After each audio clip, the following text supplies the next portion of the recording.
Preparando o Domingo. Bem-vindo, bem-vinda você que acompanha agora conosco o programa Preparando o Domingo. Eu sou Carlos André, nós vamos juntos refletir os textos do 5º domingo da Páscoa. É a liturgia de Páscoa que renova cada dia, cada semana dentro da gente, aquela esperança que se acendeu na ressurreição de Jesus. Afinal, permanecer nele significa permanecer na esperança de um dia viver ou já viver com ele aquilo tudo que representa a sua mensagem. A paz, a esperança, a alegria, a fé, o amor, tudo que povoa a nossa mente como um desejo de que se realize entre nós uma fraternidade que seja universal, que seja perene, que não haja mais guerras, mas que a paz prevaleça, que a injustiça não prevaleça, mas que seja o bem comum a fazer com que as nossas relações progridam. É assim que nós desejamos, então, iniciar o nosso encontro, invocando o Espírito Santo, para que nós possamos compreender a palavra e colocá-la em prática.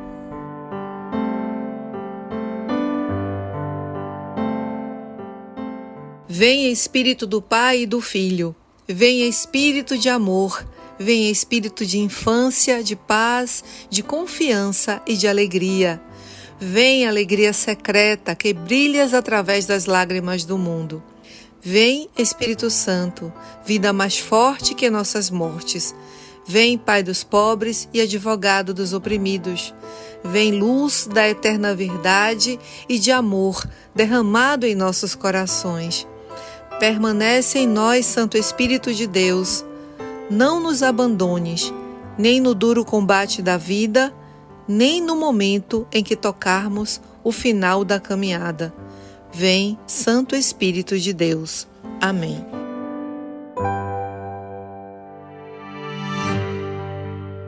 A primeira leitura de hoje é do livro dos Atos dos Apóstolos. Naqueles dias, Saulo chegou a Jerusalém e procurava juntar-se aos discípulos. Mas todos tinham medo dele, pois não acreditavam que ele fosse discípulo.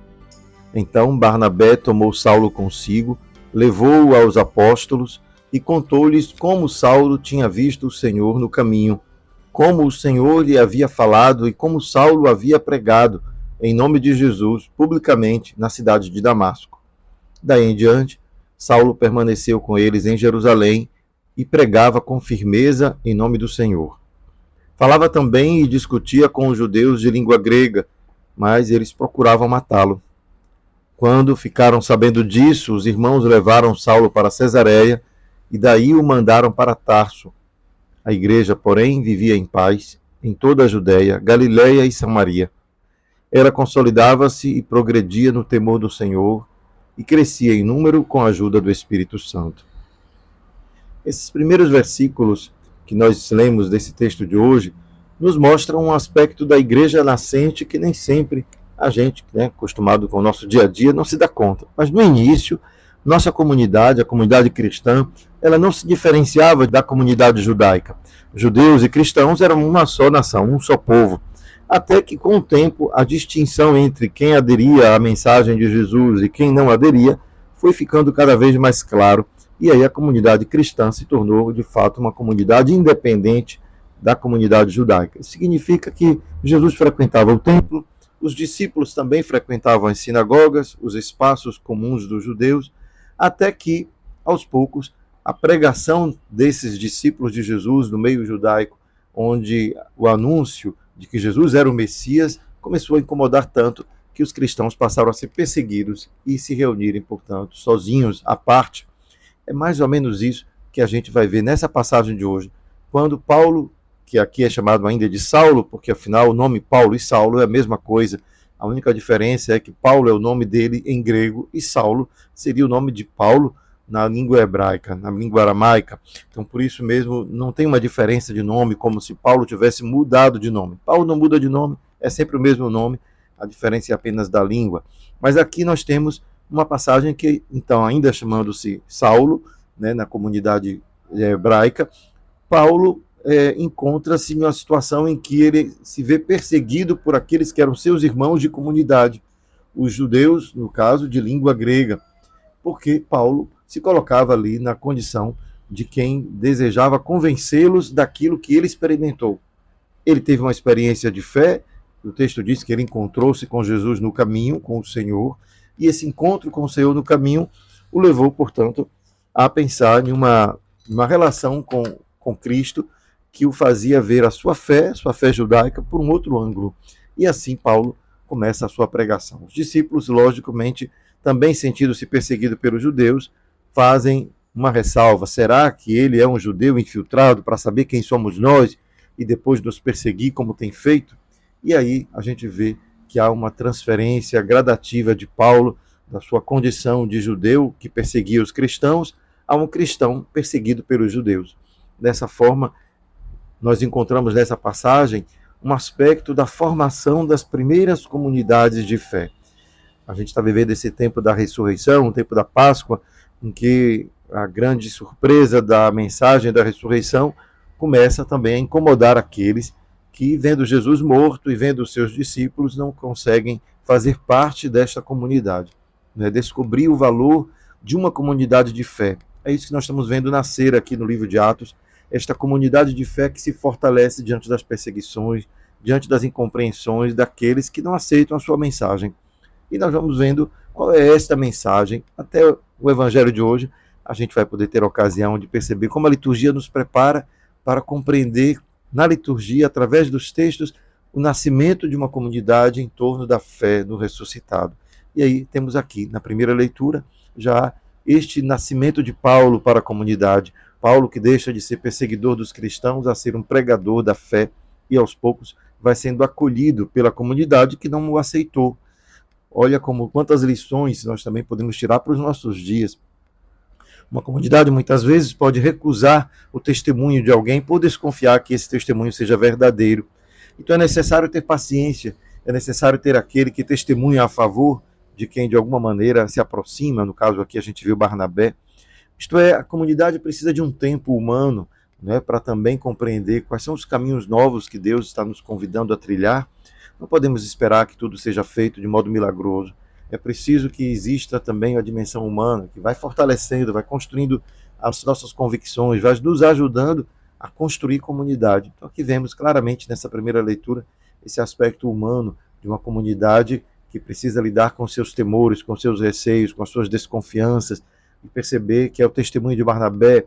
Bem curioso esse texto, né? Porque não é o Espírito Santo que revela a eles, olha, eu chamei Paulo. Não, o Espírito Santo nem entra nessa história, repararam? O Espírito Santo não é nem mencionado nessa primeira leitura, que mostra como é necessário o trabalho comunitário, o diálogo, a convivência, a comunhão que permite que o amor que já foi plantado no coração, graças à palavra proclamada, graças à ressurreição, graças ao Espírito Santo, que a comunidade possa fazer o seu caminho, o caminho humano de compreensão da vida do outro, colocar-se no lugar do outro.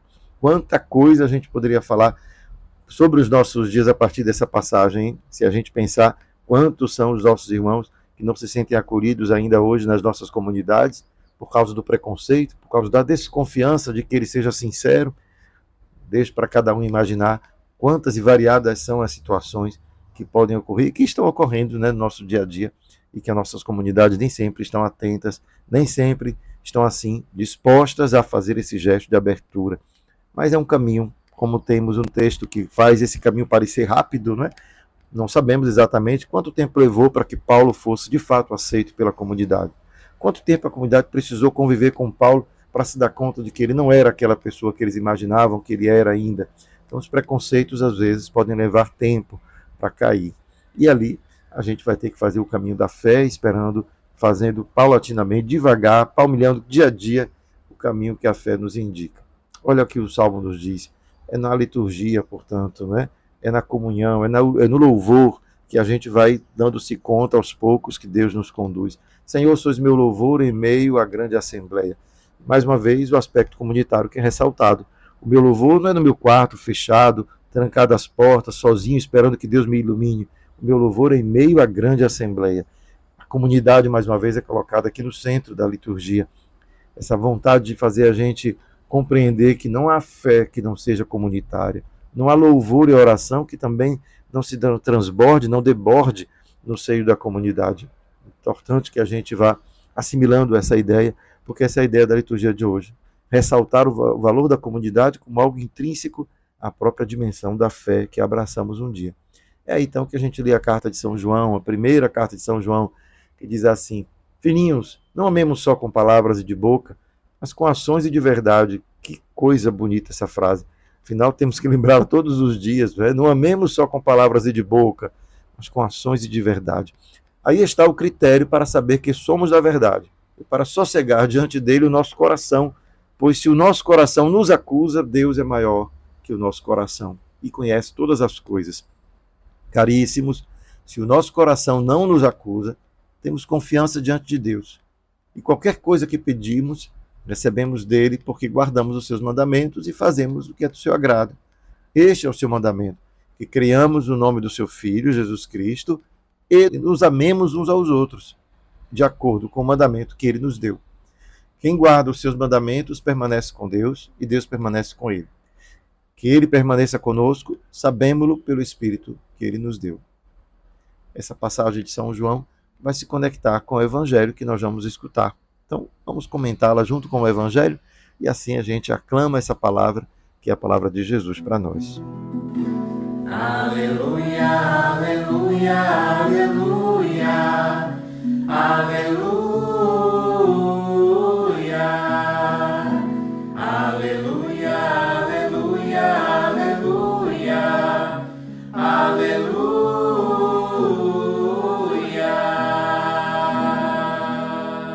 Evangelho de Jesus Cristo, segundo João.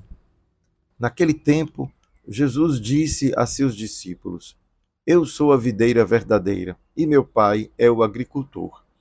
Todo ramo que em mim não dá fruto, ele o corta, e todo ramo que dá fruto, ele o limpa, para que dê mais fruto ainda. Vós estáis limpos por causa da palavra que eu vos falei. Permanecei em mim, e eu permanecerei em vós. Como o ramo não pode dar fruto por si mesmo, se não permanecer na videira, assim também vós não podereis dar fruto, se não permanecerdes em mim. Eu sou a videira, e vós os ramos. Aquele que permaneceu em mim e eu nele, esse produz muito fruto, porque sem mim nada podeis fazer. Quem não permanecer em mim será lançado fora como um ramo, e secará. Tais ramos são recolhidos, lançados no fogo e queimados. Se permanecerdes em mim, e minhas palavras permanecerem em vós, pedi o que quiserdes e vos será dado. Nisto meu Pai é glorificado, que deis muito fruto e vos torneis meus discípulos. O evangelho de hoje é um evangelho muito bonito, afinal, temos umas imagens que nos ajudam a compreender o significado que os cristãos conseguiram compreender da sua vivência de fé. O que significa? Dizer que viver a fé para os cristãos, os primeiros cristãos, significava permanecer unido a Jesus. Mas não de qualquer modo, cada um na sua casa, de maneira individual, não. Assim como um ramo, para compor uma videira, está ali, precisa estar ligado àquele tronco, cada membro da comunidade, para permanecer, para se tornar videira do Senhor, é preciso continuar conectado com Ele. Isto é, essa conexão com Jesus é o que nos torna videira. Um ramo sozinho não é videira. Um ramo sozinho vai ser jogado fora, vai secar, não vai permanecer nunca. Esta seiva que vai irrigando todos os ramos. Então, para que um ramo dê fruto, ele precisa estar unido a outro ramo, que por sua vez unido a outro, unido a outro, unido a outro, forma o pé de uva, a videira. Então, essa videira, que é um pé de uva, ela compõe uma imagem que no Antigo Testamento normalmente a gente encontra associado à vinha. E a vinha é um conjunto de pés de uva, né? Um conjunto de videiras forma uma vinha, uma plantação de uva. E aí vemos o quanto Jesus, ao invés de tomar esta imagem da vinha, toma a imagem da videira, tomando, portanto, o símbolo do ramo conectado ao tronco. O que é que isso representa? À luz daquilo que já lemos nas primeiras leituras, fica claro. Afinal, estamos mais uma vez falando da importância, do valor, da alegria, até podemos dizer, da vitalidade que pode brotar dentro de nós quando estamos conectados uns aos outros através do tronco que nos irriga, portanto, a seiva, a vida. Não dá para não falar disso, afinal, quando Jesus se apresenta aos discípulos, quando Jesus forma 12 discípulos, quando Jesus se reúne com eles, está formando comunidade. Formar comunidade é como formar uma pequena célula daquilo que deve introjetar dentro da gente, como uma realidade real, concreta, melhor dizendo, uma realidade que nos ensina o verdadeiro sentido de ser humano. Somos membros de uma grande comunidade, a comunidade humana. E dentro desta grande comunidade humana, somos convidados a fazer ouvidos, a dar ouvidos àquilo que Jesus nos ensinou, para que possamos construir nesta grande comunidade humana uma convivência saudável. Afinal, quando Jesus diz: quem permanece em mim e eu nele, esse produz fruto, que fruto estamos nos referindo? Qual é o fruto da vida toda de Jesus, senão o fruto de uma vida doada por amor, de um anúncio constante de que amar vale a pena, não importa as consequências, ainda que a consequência última seja morrer por amor. A vida de Jesus toda é uma demonstração prática do significado do amor para a convivência humana. Portanto, somente quem permanece nele, isto é, quem permanece no seu ensinamento do amor, pode de fato dar frutos, de fato pode conceber na sua vida cotidiana a realidade concreta do amar, não por palavras, mas por ações, como disse a carta de São João que nós lemos antes. Então, praticar o mandamento, que é o mandamento do amor, é a única forma de permanecer em Deus. E essa imagem, permanecer em Deus, é muito curiosa, porque ela nos remete a uma outra imagem muito conhecida do Antigo Testamento, que é a imagem da morada, o templo, em que os Salmos, por exemplo, quem dera eu pudesse habitar a morada do Senhor, habitar no seu templo. A palavra hebraica muito conhecida, muitos de nós podem já ter ouvido, é Shekinah, a tenda do encontro. É esse lugar que Deus nos encontra, é esse permanecer diante de Deus, que é um permanecer que não é metafórico, mas é um permanecer que é real. A minha vida inteira diante de Deus não significa que eu estou tendo sempre diante de mim um juiz que está ali vigiando as minhas ações, como a gente, quem sabe, recebendo da nossa infância essa imagem, Deus está vendo, a gente fica imaginando que seja disso que se trata. Não, permanecer em Deus é permanecer naquela experiência de amor, nos fez compreender que somos amados e somos felizes porque somos amados, e que esse amor de Deus se manifesta concretamente na vida quando não apenas recebemos amor, mas temos a quem dar amor, ou quando descobrimos que oferecer gestos de generosidade, de amor, de concórdia, nos faz pessoas mais felizes, pessoas mais conectadas com esta seiva da vida. Não importa como o mundo nos trate. Jesus foi tratado do jeito que foi tratado, quanto mais a gente vai querer esperar coisa melhor. Não dá para viver assim, esperando amar somente quando já somos amados. É verdade que não dá para amar sem ser amado, mas existe uma iniciativa que parte de mim, que é um desejo de permitir que essa experiência ela possa se tornar cotidiana, e que eu consiga superar os limites, os traumas, tudo aquilo que um dia me abateu, me destruiu, a capacidade de amar, porque eu me convenci de que nisso eu não posso encontrar a vida, nisso eu só encontro a morte. Então, quando nós nos fechamos na experiência negativa que nos fez nos sentir não amados, isso nos destrói. Não podemos impedir que estas lembranças, memórias, que as consequências desse não amor continuem repercutindo em nossa vida. Mas podemos nos permitir dizer o que eu vou fazer com isso que a vida fez de mim. É nessa hora que o amor dá o seu salto.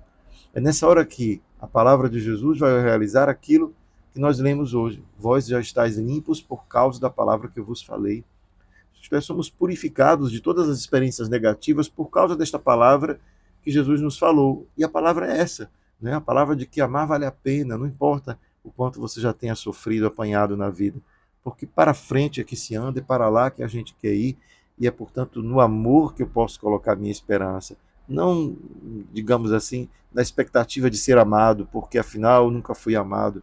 Faz as contas na tua vida, reconheça que isso te prejudicou, junta tudo na tua trouxa, coloca atrás de si e vai, caminha com ela. Não dá para deixar para trás, ela vai continuar nos perseguindo, faz parte de nosso ser. Mas eu posso dizer para mim mesmo o que eu faço com isso que fizeram de mim. É nessa hora então que a palavra de Jesus é libertadora. É nessa hora então que o permanecer em Jesus é libertador e nos abre um caminho. É esse caminho que Jesus fez, que ele trilhou, e que a comunidade se torna porta-voz, não apenas porque anuncia, mas porque se torna ela mesma lugar onde se pode cultivar esse bom fruto do amor que Jesus nos ensinou. Que esse evangelho de hoje, que é tão rico de experiências, de reflexões, de simbologias, possa nos ajudar a viver melhor a nossa fé e a descobrir a comunidade como um lugar de convivência, com todas as dificuldades que ela possa nos oferecer, mas é o lugar onde a fé se desabrocha, é o lugar onde a fé se manifesta pela experiência concreta do amor.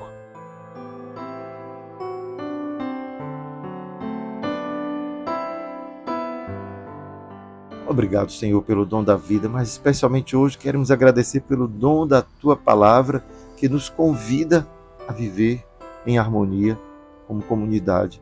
São tantas as comunidades que nós frequentamos, o trabalho, a escola, a família, a igreja. Nem sempre é fácil, Senhor, viver nesses lugares, mas é ali que nós nos descobrimos como pessoa, é ali que podemos renovar dentro de nós o valor da experiência de amar e ser amado, de ter a quem amar, mesmo quando nem sempre recebemos na mesma medida, mas que estamos dentro de nós já nos sentindo tão plenos do amor que recebemos diretamente de Ti, pela força espiritual da oração, da comunhão, do louvor, que descobrimos que distribuir experiências de amor faz parte da nossa oração. Obrigado pelo dom de amar que recebemos graças à força espiritual que brota dentro de nós como uma força de amor, de conexão com o mundo. Ajuda-nos a viver em comunidade, cada vez mais conectados com esta seiva de amor que foi plantada em nosso coração e que nós desejamos viver por ela, nos alimentar dela e ser capaz de dar muitos frutos nos nossos relacionamentos. Abençoa-nos hoje e sempre, Pai, Filho e Espírito Santo. Amém.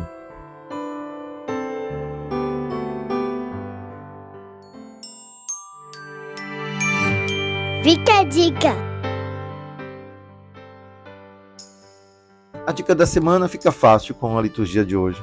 Afinal, é a vida comunitária aquilo que ela nos convida a experimentar. Quem nunca viveu, talvez tenha tantas dificuldades de aceitar que aquilo seja bom, que seja realmente frutuoso na minha vida. Quem sabe ficamos apenas fixados nos aspectos negativos. Na comunidade só tem fofoca, um falando da vida do outro.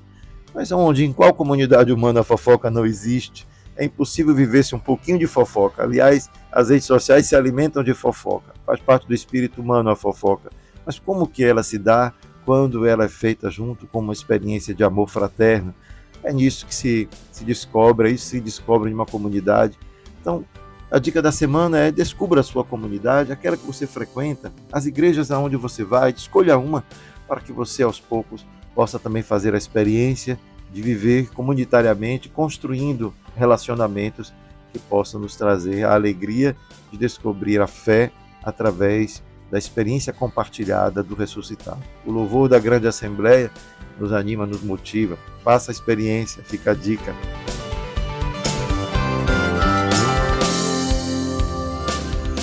Preparando o domingo.